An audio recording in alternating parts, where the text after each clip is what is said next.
Om Tat Sat.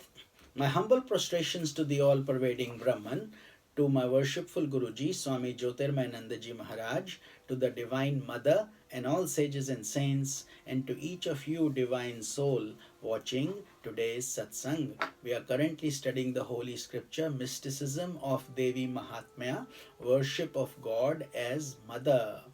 And the commentary is by my Guruji, Swami Jyotirmayanandaji Maharaj, narrated by myself, Swami Nikhilananda. So today we will be studying the meaning of Arati, the waving of the light ceremony that you see. We will be discussing that in a bit more detail today. So, one of the most graceful and significant acts of worship among the Hindus is Arati, or the waving of light.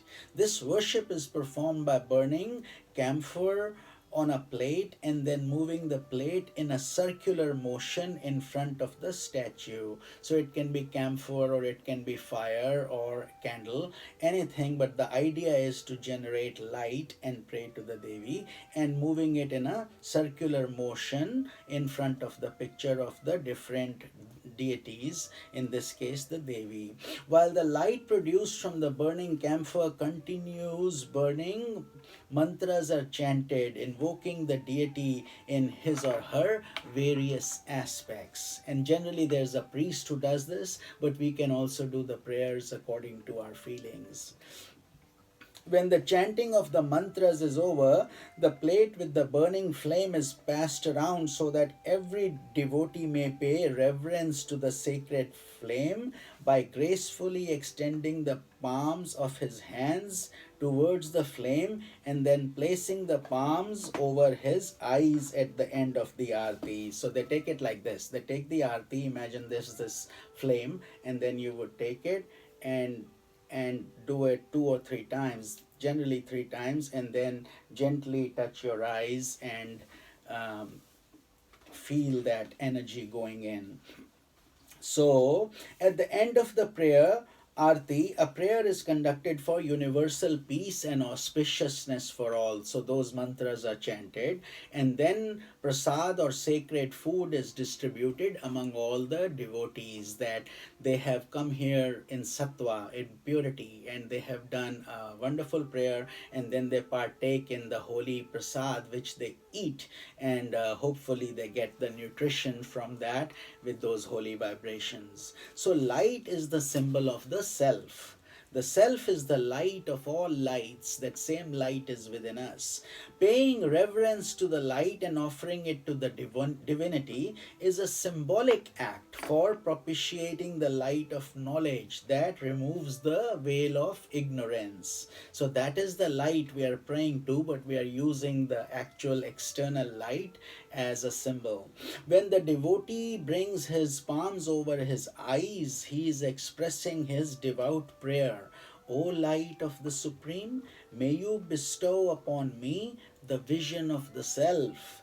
May my intellect be illumined by the light of intuition, and just as camphor melts in fire, even so may my ego melt in Brahman, or the Absolute. The burning of incense sticks symbolizes the fragrance of a life that has been lit up by intuition.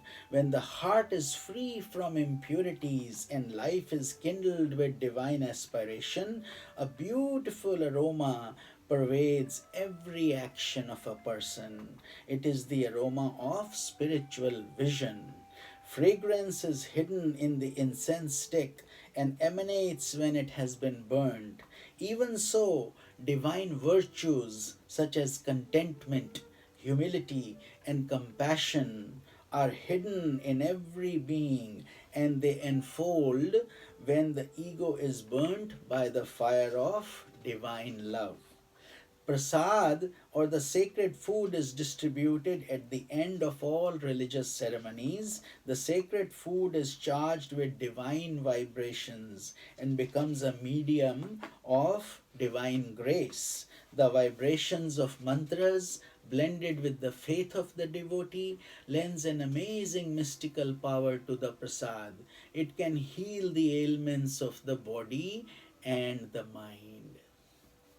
Kumkum, a red powder, is the prasad of the Devi. It is applied between the eyebrows, the location of the mystic center known as the Agnya Chakra or the eye of intuition. When kumkum is applied, the spiritual center is as if blessed by the Devi. That's why you see most spiritual saints, panditjis, and other spiritual people, they always have some kind of marks, generally a tilak or a dot in the middle of both the eyes, because that's the third eye. You may have also seen the third eye of Lord Shiva. So we all have that third eye also. It's called the transcendental eye. But when kumkum is applied, the spiritual center is as if blessed by the Devi.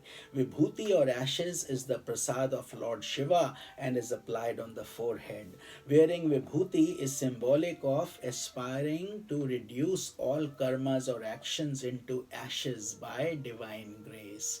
That is the subtle meaning of vibhuti, and sometimes that is offered in different temples also.